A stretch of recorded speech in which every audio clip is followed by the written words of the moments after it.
after the fact. So we are recording. All right, so good morning. The first thing we would love to do is have you guys introduce yourselves. And since it looks like most of you have your microphones off still and your cameras off, we can just go ahead and move past this slide. There's Deanna coming on.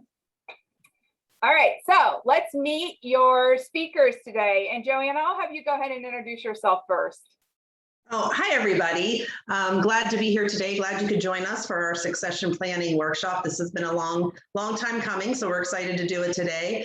My name is Joanna Forbes. I do human resources consulting for my own HR consulting firm, Forbes Human Resources, and I've been doing HR consulting for the Sbdc here at Kent State now for 2 years. And I enjoy working with our small businesses and looking forward to meeting you. All right. So my name is Dr. Sarah Andrews. I own a small business called Wisewood LLC. I specialize in leadership development, executive coaching, and in business leadership in general.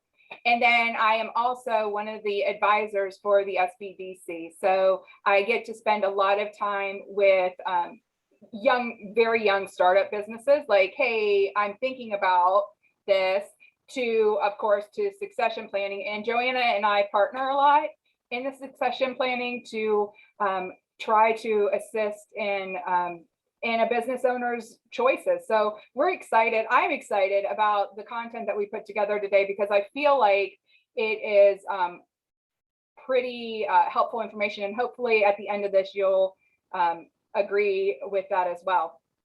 So today's agenda, we are actually going to do an overview of the 3 options that you have as a business owner: is staying, selling, or succession planning.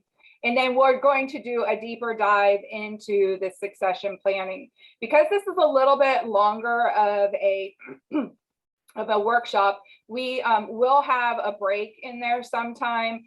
So that way you can get up, get a bottle of water, whatever you need. And then we're going to end with just how do you move forward, right? What are the next steps?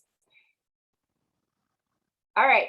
So, trying to figure out what's best for your business and yourself, it can be challenging. It's important to remember that you're not alone, right? There's other business owners that are having the same questions and concerns as you are, and they're trying to work through it. One of the things that I really love about the Sbdc is that it's here to support you no matter what choice you make. So if you guys decide, hey, I want to sell, or I want to stay, or I want to do some succession planning, Sbdc is here to support you. And we have experts in all kinds of areas. So we understand the challenges that you might be facing and can offer, practical, confidential, free advice to try to help you through whatever it is that you're going through. So just like people, all of nature, actually, businesses have a life cycle. And that life cycle is easy to forget when we're in the middle of running our business. However, our life cycle in our business requires us to consider where is our business and what do we have to do next. So here's your first question. It's actually a poll. I'll go ahead and launch it.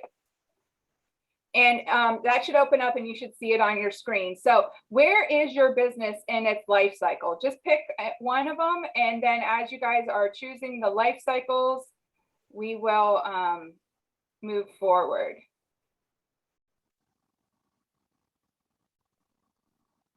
Okay, I'll give you about 30 more seconds and then we'll close the poll.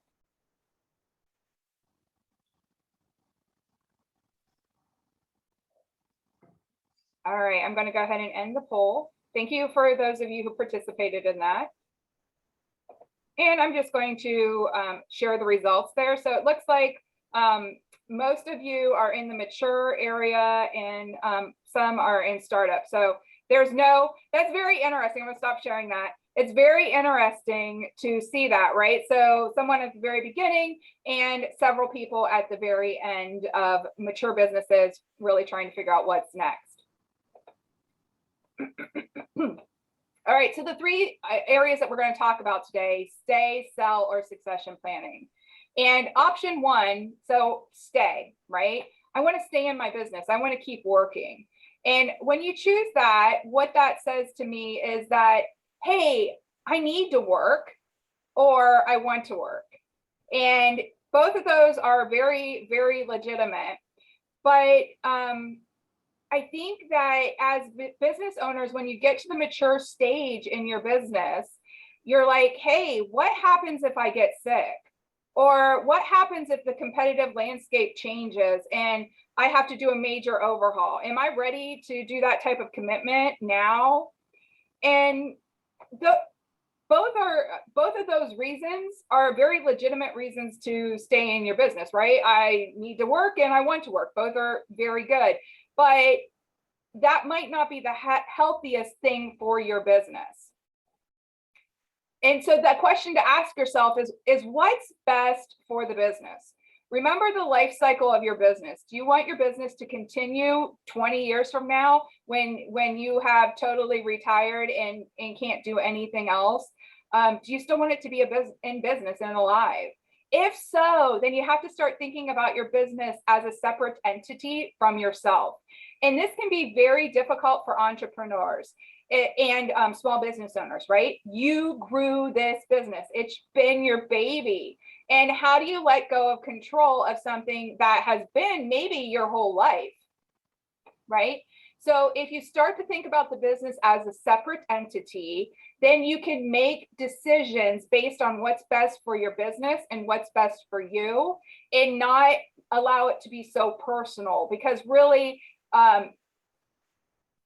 our businesses are personal, right? It's usually us who are the business. So that is definitely what to think about. So in option one, you should still have an exit strategy. Even if you say, hey, I'm going to work until I can't push the door open anymore, you should have an exit strategy. And this is kind of some of the things that you should include in that exit strategy. You have to have a plan. So especially if you're a sole proprietor, you need to say, hey, if something would happen to me, how do I close down my business? How do I make it stop? So some things that you should think about. You have to file dissolution documents, right? So you have to legally, if you have a business, you have to legally dissolve it in the state. And you're going to be required to register some papers and do some work like that. You also, if you are closing down your business, right, you have to cancel registrations, permits, licenses, your business name. That allows you to protect your finances and reputation when you're no longer in business. You also have to be able to comply with employment and labor laws. And of course, pay off any debts and any bills that you owe for the business. And then you have to also maintain the records, right? So most businesses have to maintain their records for legal purposes for anywhere from 3 to 7 years. So those are some things to think about. Even if you decide, hey, I'm going to stay in my business and I'm going to work forever and I'm not going to worry about succession planning or any of that other stuff, you still have some work that you should think about ahead of time in order to not have to be rushing around trying to figure that out when maybe you're not in the best shape to do that. So option two says, hey, I want to sell my business. So there are two areas of this. And the first is prepare yourself. And then the second is to prepare your business. So preparing yourself, and we're going to actually do a deeper dive into preparing yourself a little bit later, but preparing yourself means mentally, right? This is a big change for you. And it can be easy to say, I'm selling out loud, but mentally thinking about letting go and really actually doing that can be very challenging. And as an executive coach, I can be a great resource for you to work through that process of actually letting go. Understand that selling a business can be extra challenging. Most of the time, you are actually running your business at the same time as you're preparing to sell it and you're going through the sales process, right? The other thing that I would recommend to you as you're preparing yourself, if you think, hey, selling is really what I want to do, is have a big dream, right? Your life doesn't end when you sell the business. So what are you going to do once the business sells? Are you going to travel? Are you going to play more golf, spend more time with your grandkids? And we're going to talk a little bit more about that later, but big dreams help you move to the next step. So things to think about as you're preparing your business for sale, right? You're going to have to determine the market value. And there's actually three primary ways that people kind of figure out their value of their business. The first is the income approach. So it looks at the projected revenue and accounts for potential risk. And then it kind of says, okay, this is income based. This is kind of how much the business would be worth. Market approach compares your business to other similar businesses that have sold recently. And based on that comes up with a value. And then assets approach, of course, subtracts the total business liabilities from the total assets. And then that's the amount that can be asked. Other selling options, right? So you might want to sell outright. And that's just like, hey, this is for sale. It's sold. I'm done. You could do a gradual sale with somebody. So that's kind of like if the individual can't afford to buy you outright right away, you're like, okay, let's do it incrementally over maybe the next 5 or 10 years. There's also a possibility for lease agreement. And that's where you kind of transfer your business through a lease and you do up a contract and then they lease it as you're transferring it. So the good news is that the Sbdc does have an expert who can help you if selling is the choice that you've decided to make. Then Tim Hefty is our expert at the Sbdc, and he can help through this process. So if selling is an option that you've decided, definitely contact Tim, and he can take you through and advise you on the more of the details of that. All right, so your third option for succession planning is, of course, succession, right? It's, hey, we're going to figure out how do I do succession planning inside of my organization. So you'll notice that these two choices are very similar to the two choices or the two steps for selling, right? Prepare yourself and prepare your business.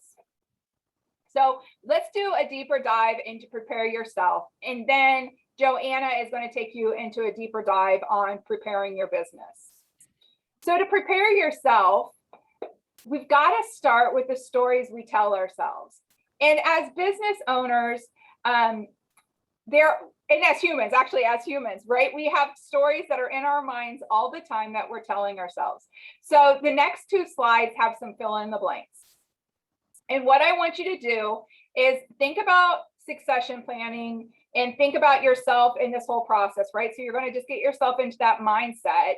And then I want you to write down the first word that pops in your head when you see the fill in the blanks. And then I think you're going to find it interesting. So let's go ahead and do the first thing, right? So we're thinking about succession planning and we're thinking about how that's going to work. All right, I am, and then you'll fill in the blank. I am just a, and I am two. All right, so I'm going to go to the next set, right? Retirement is, and fill in the blank with the first word that pops into your head. My team is, and my business is. Okay, now I want you to look at what you wrote about yourself and your business. What does it bring in mind for you? So oftentimes the first things that pop into our head can be negative and they can be like the scary stuff that's going on, right? So you might say, my team is okay, right? They're okay. But when you're thinking about your team, maybe you need a team who's awesome, especially if you're going to do succession planning. The next questions that I would encourage you to ask yourself, right, is how is this helping me, right? How are these thoughts that I'm thinking about retirement and succession planning and about myself helping me? And then how is this holding me back and how is it holding my business back?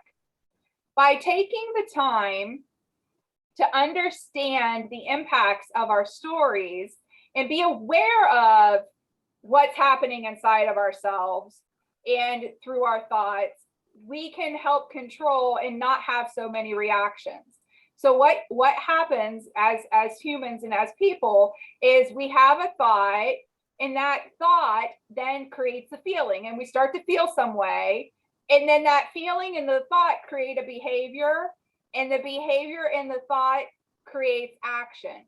So as we're going through this process, if you're going to do succession planning, I would encourage you to make sure that you're thinking positively and you are behaving and feeling positive about the process, because it is challenging. Anytime that you're thinking about, hey, I'm going to let another person make important decisions about my business, that is super challenging. So you have to prepare yourself to be okay with letting another person do that and run your business and make decisions that may be different from the ones that you would make.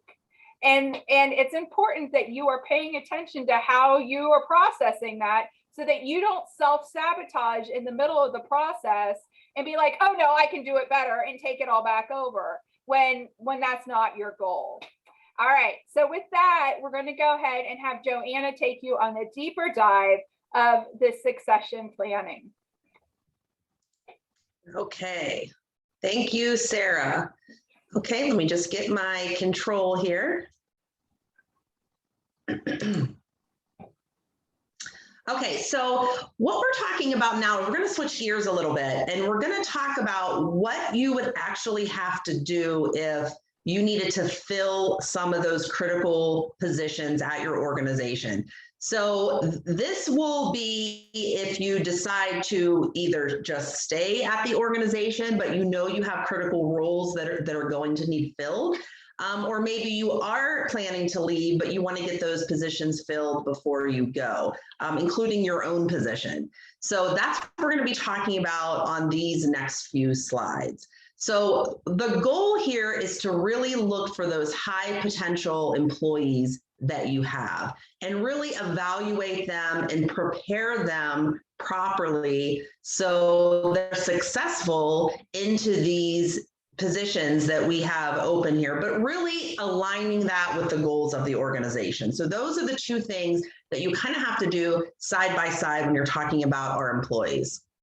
So what do we need to be prepared to do? So the first thing that we have to do, and that's just what Sarah was just talking about, is first we have to understand what are our long-term goals and objectives. And if our long-term goals and objectives are to keep these positions going, to fill these roles, then that's one thing. Then the next thing we have to be prepared to do is to really look for those candidates and who we think can fill these roles and what needs they're going to have to make sure that they're successful. But the other piece to this is to really look at what's going on out there, because we can't just keep doing the same thing that maybe we've always done, which we hear all the time in businesses. Let's just do this because we've always done it. And we're going to get a little bit into more in specifics when it comes to jobs here in a minute. Oops. Okay, so what is all involved? So these are the considerations that we have to have whenever we're talking about succession planning in terms of employees and their roles. And we're going to go over each of these. But the first things we need to think about are some legal and diversity issues, which we're going to talk about here in a minute.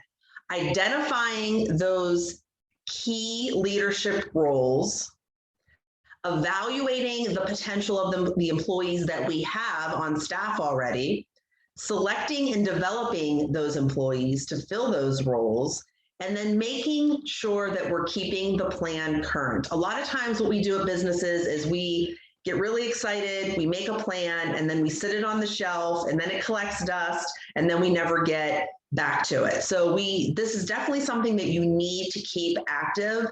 You can't just do it once and then never look at it again.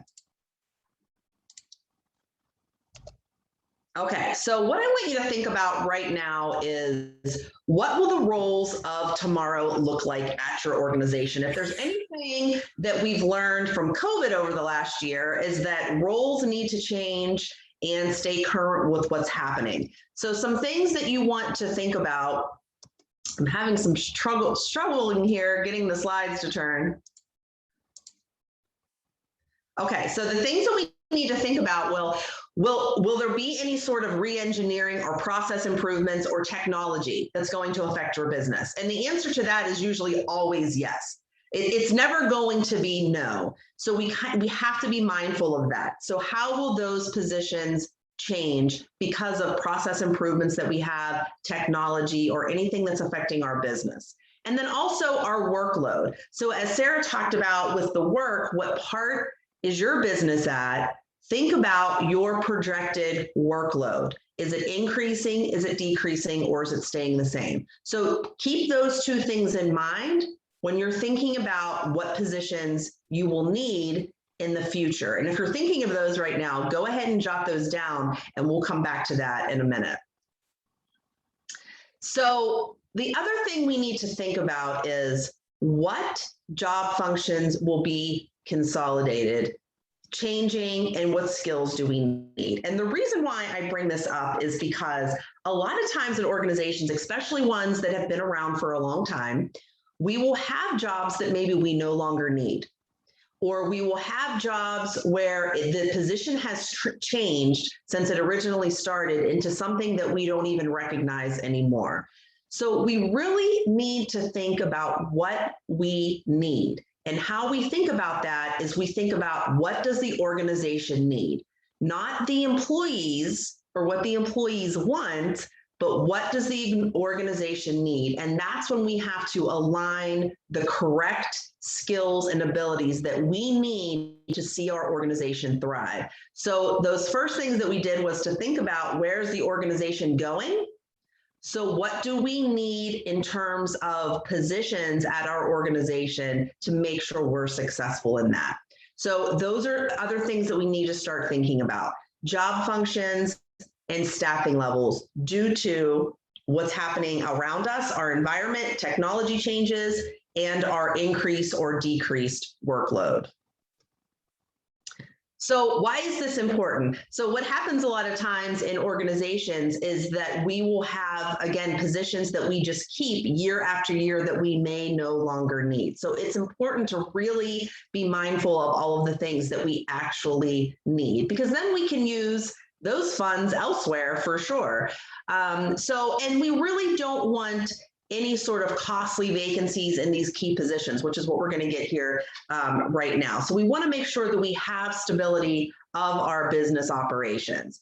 And because of that, we also have to think about what are those meaningful developmental opportunities. So if you're right now, if your wheels are turning and you're starting to think about those key employees that may be able to take on responsibility or to maybe fill some of those critical roles for you, we really want them to be successful. So we have to think about that too. So that's why it's so important to make sure you really start jotting down these ideas and think about it, and don't always maybe just do the same thing.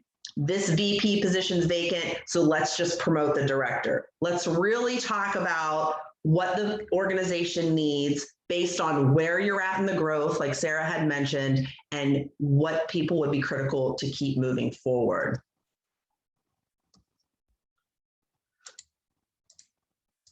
Okay. So the first thing we're going to talk about are some legal and diversity issues. So we're not going to get too deep into the weeds about legal issues. We're not attorneys here.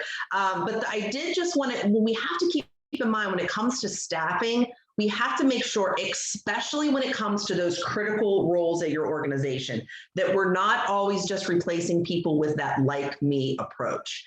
And we do that if we've had somebody in a role for a very long time. So when I talk about diversity issues and legal issues, what I'm talking about is, and we won't get into specifics about race, gender, ethnicity, and those types of things, but that's exactly what those legal issues are. So if we've had a position that had, for example, a female employee in it for a long time or a male employee in it for a long time, we tend to think that's what we need next. Very simple example, but that's exactly what happens. So we have to be mindful of that. That when we're recruiting, that we are mindful of reaching out and looking at a whole diverse area of applicants and not just always trying to find that like me. And let's take it aside from legal issues and just take it with personality. So sometimes we just want to fill that with somebody who acts just like this person or seems to be like this person. And a lot of times with our small businesses, it's because they're related to a person. So we have to think about that as too. So we have to be mindful of all of those things when we start looking at who the incumbents are and who we think should be in it, and just really be mindful of that. So here's what I want you to think about for a minute and jot this down. What positions are in immediate need of succession and consideration? So think about for a minute, what roles at your organization, maybe somebody's retiring soon, or somebody had put their notice in, somebody's leaving for whatever reason. What positions are those? You really want to think about that and not wait till the last minute to see how we can fill those positions. That's all part of succession planning when it comes to your staffing. So you want to make sure you're replacing those highly skilled competencies and really consider those critical positions. Once you have some of those positions, you want to prioritize them. So if we know that Sally's retiring in March, Bob's retiring in August, and maybe their positions are the purchasing director, the plant manager, whatever those positions are, start thinking now about what competencies you need to fill those roles. So as you're thinking about filling those roles, there should be some basic objectives that all leadership needs. And again, thinking about how will the state, the industry, the economy affect what's going to happen for the next 5 years? What competencies do we need to make sure we're staying competitive if we think about what's happening over the next 5 years? What operations are still critical to the future of the organization? Things have changed. Things will change. Maybe some operations that you had 10 years ago are no longer there. Products have changed. Whatever is changing in your organization, if somebody says they're leaving or they're about to leave, they're retiring, whatever it is, now is the time to think about that. Do we still need this position to look the way that it has looked or the way that it looks today? What is going to change? Will things be discontinued, downsized, or is everything going to stay the same? Usually the answer is no.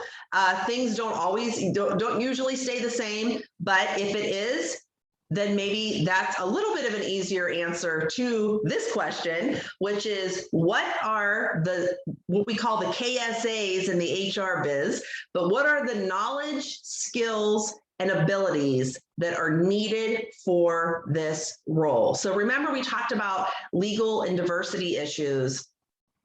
So being mindful of just not putting the same like person into a role. Really think about what is going to align with your organizational goals. What knowledge, skills, and ability in this position. So don't think about people, think about the position. So again, the number one question I always say to our clients is, if this person walked out the door tomorrow, what would you need in that role?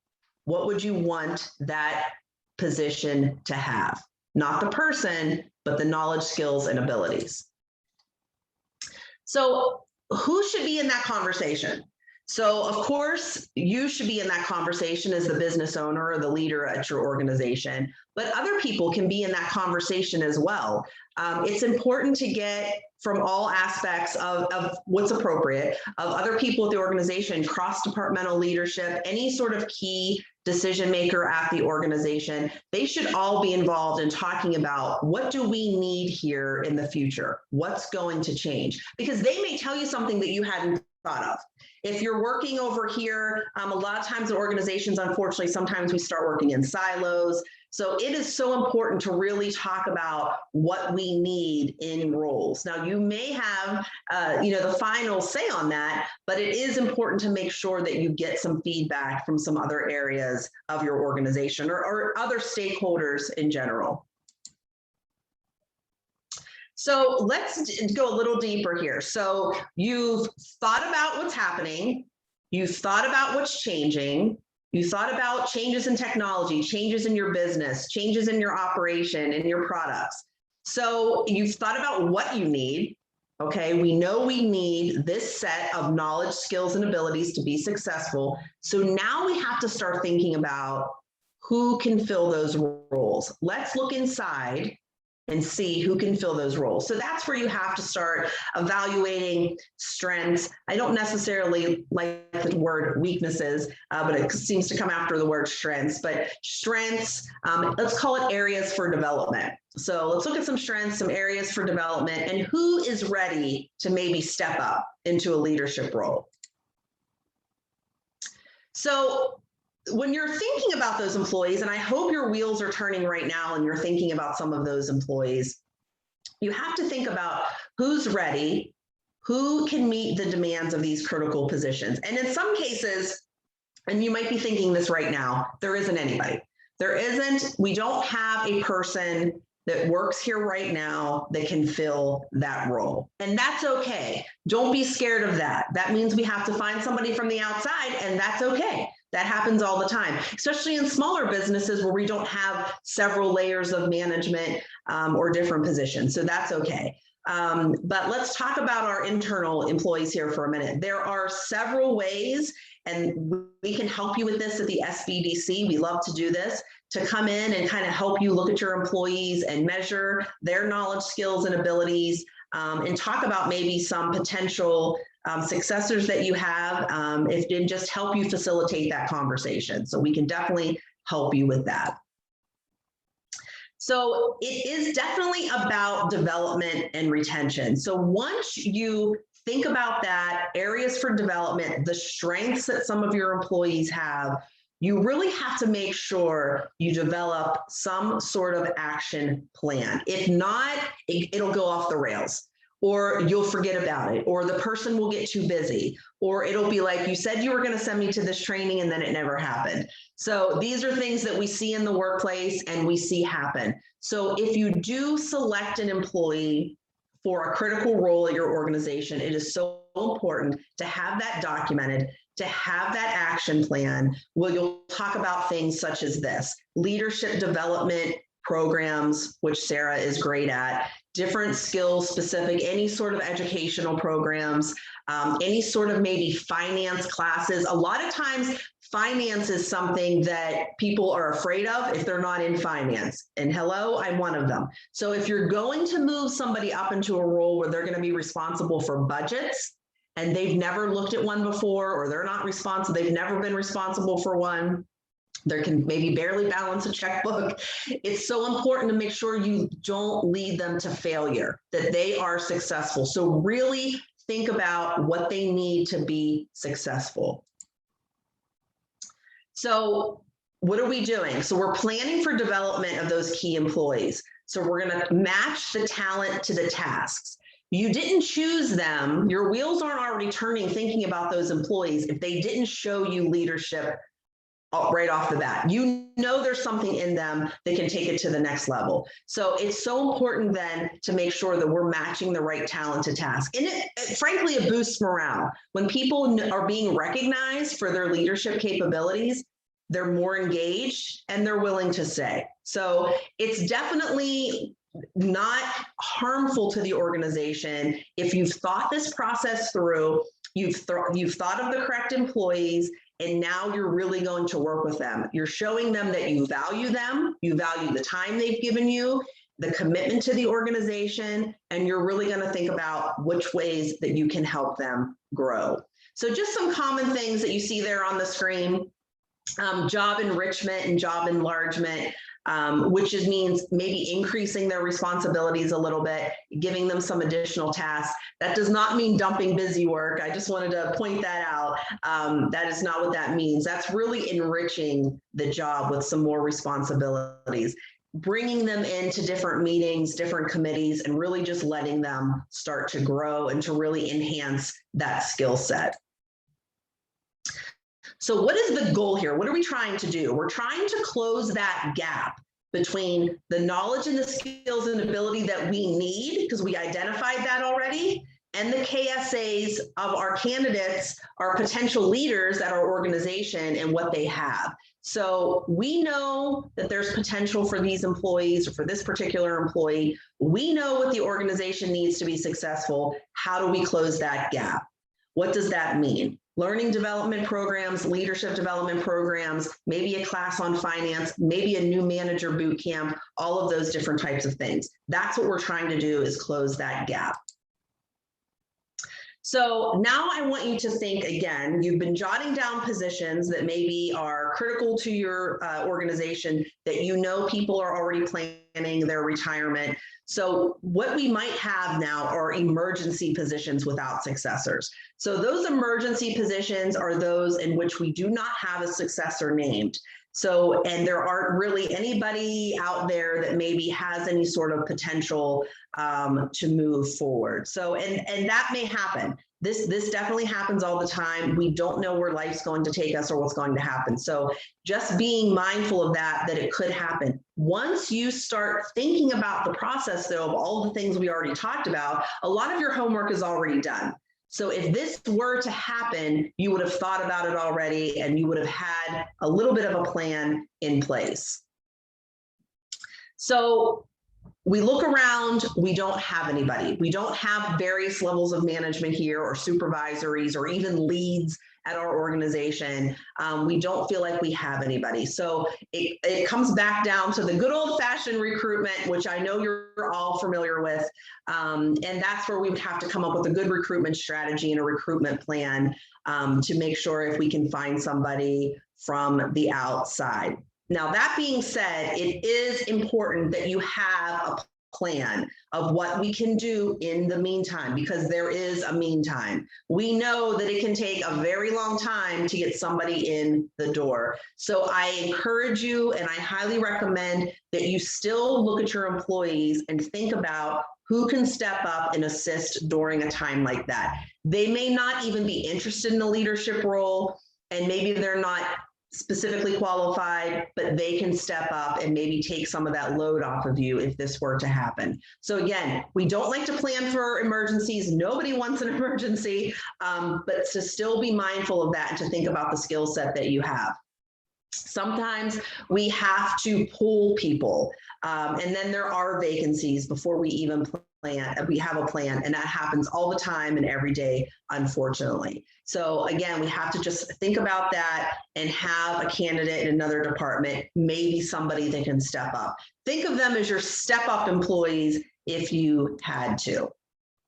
So we have a plan. We worked through a lot of things here over the last 20 minutes or so, talking about what we need to consider, what does our organization need, how are we changing, how do we want to move forward, and what does that mean in terms of staffing. So again, keep it current. Don't write all this down and do a lot of work and then stick it on a shelf and then pull it off and say, oh my gosh, the last time we looked at this is when Bob retired in 2016.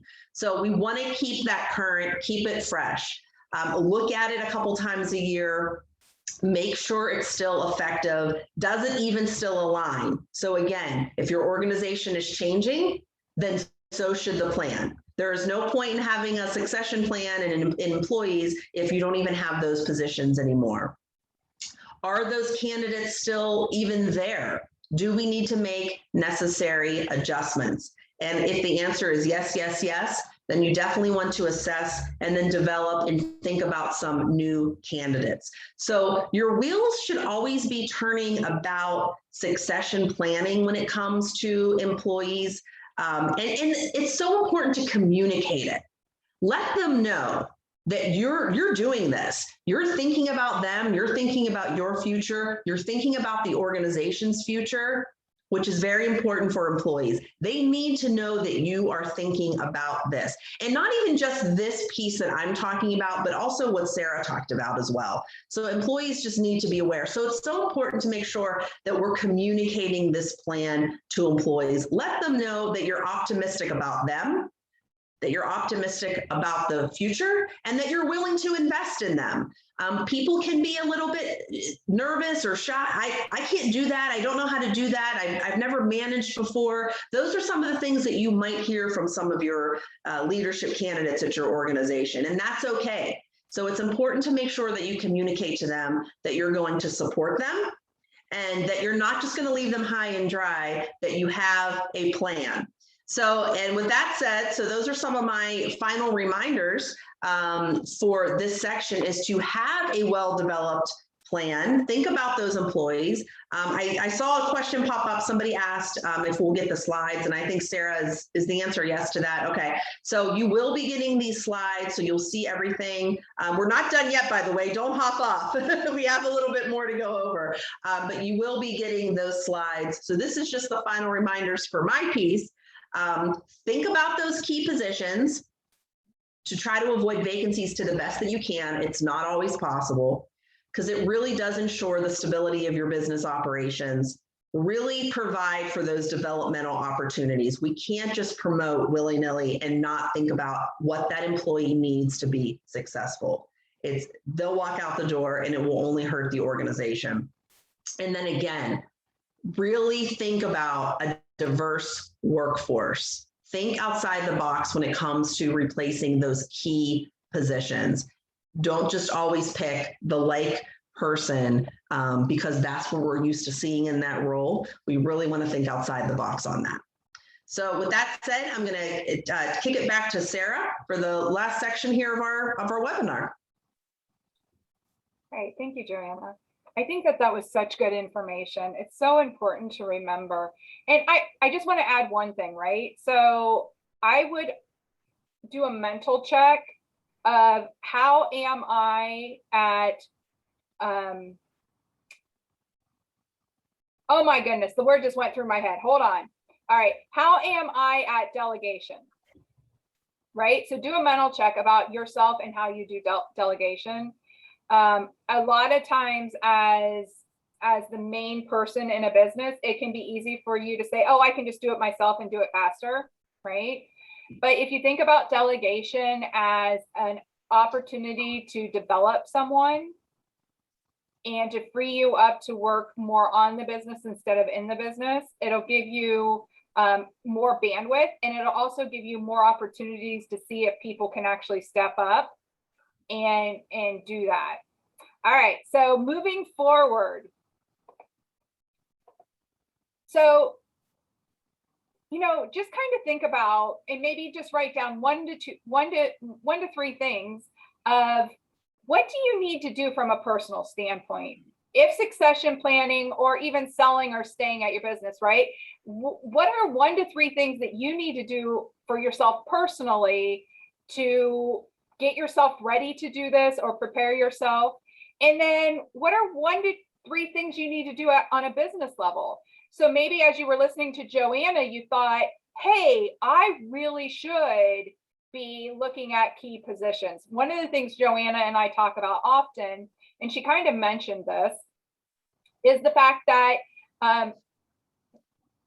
sometimes small businesses allow positions to develop around a person instead of what the position actually needs to do. So it might be something like, oh, Joanna loves to plan events, right? And so we add plan events to that role. And then when you're starting to think, hey, I need somebody to replace her, and you've got this job description that's plan events, do the paperwork, and manage operations, right? And most of the time, you're not going to find somebody who has all of those broad range of skill sets to be able to fill that role. So you're looking for that person and you're like, oh my gosh, we can't find anybody to replace that role.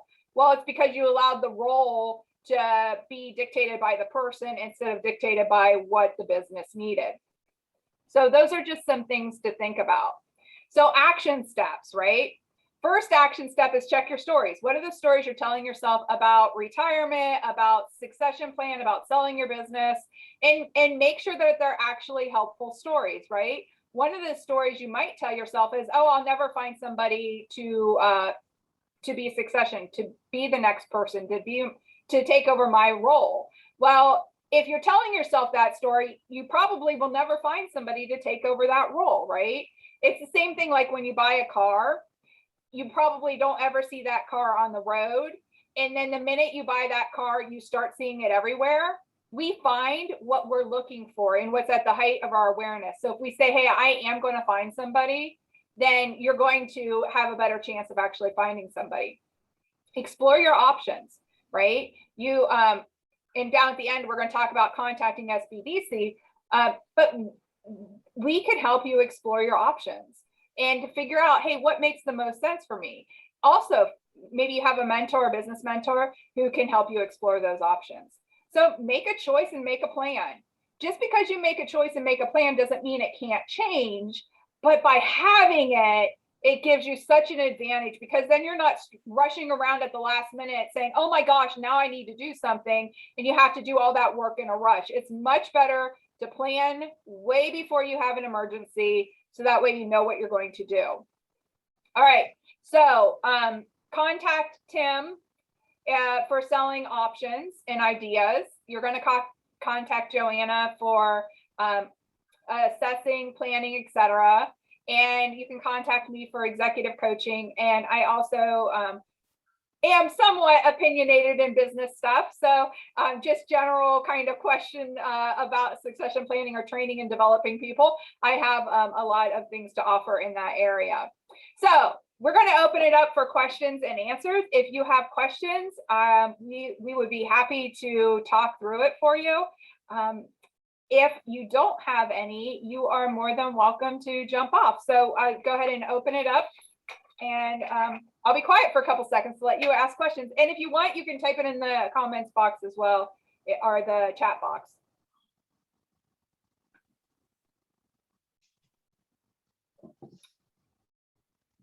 So Joanna, I have one question that I think may apply for other people as well is, what do you do? Like, if I say, hey, I'm grooming you to take over this role, have I crowned that person? Have I said, if I say, hey, I'm thinking about succession planning and you might be the next VP, right?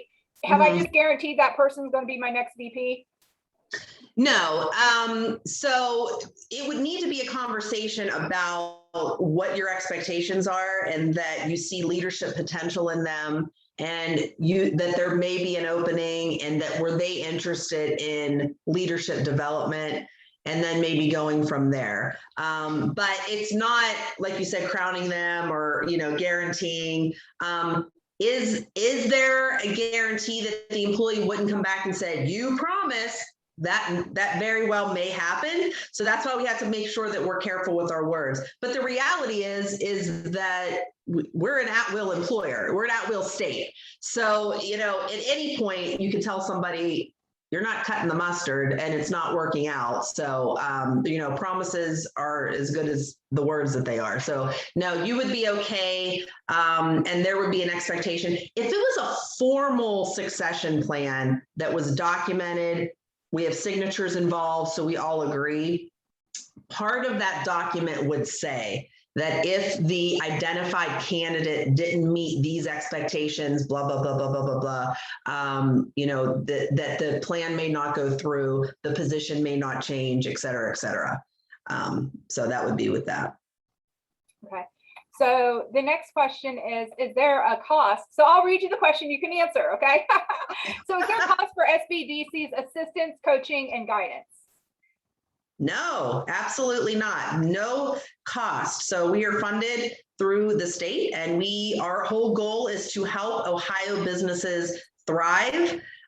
So that is why we're here. So our services through the Sbdc are confidential and no charge to the business owner. You would just need to register as a client with our office and we would go from there. Okay. If I have potential candidates that I like and they indicate that they're not interested in additional responsibilities, do I need to move on and find new candidates? Yes. So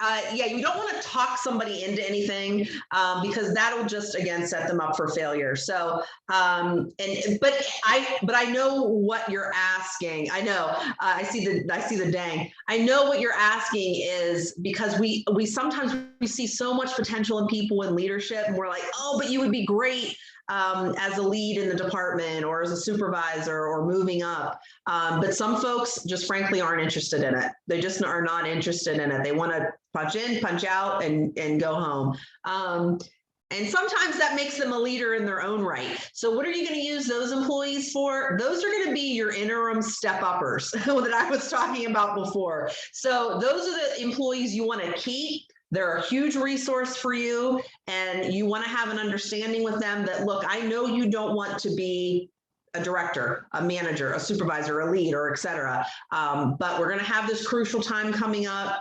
You're definitely a leader at this organization. And I just want to say right there, having a title doesn't make somebody a leader.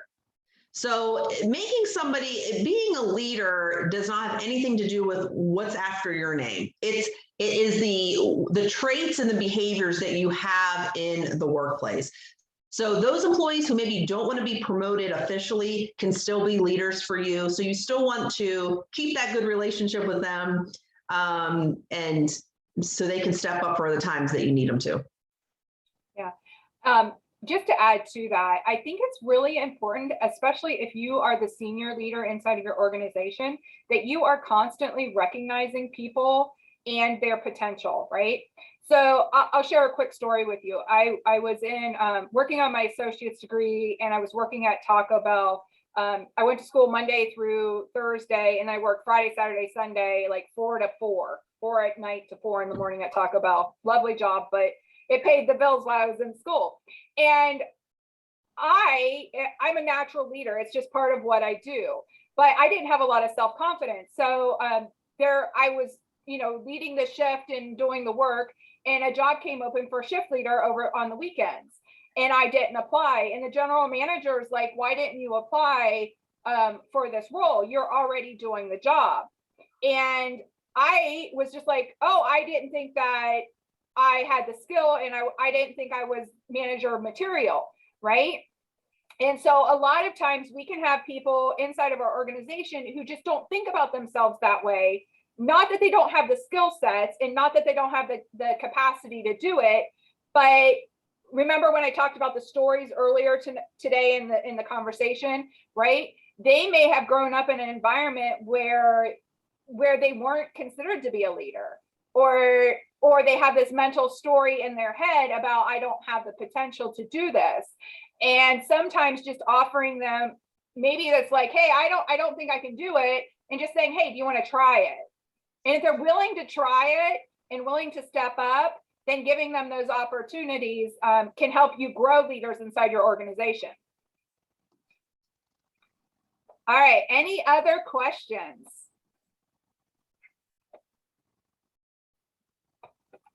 Okay, well, thank you all for coming today. We are going to go ahead and end, so I'm going to stop recording.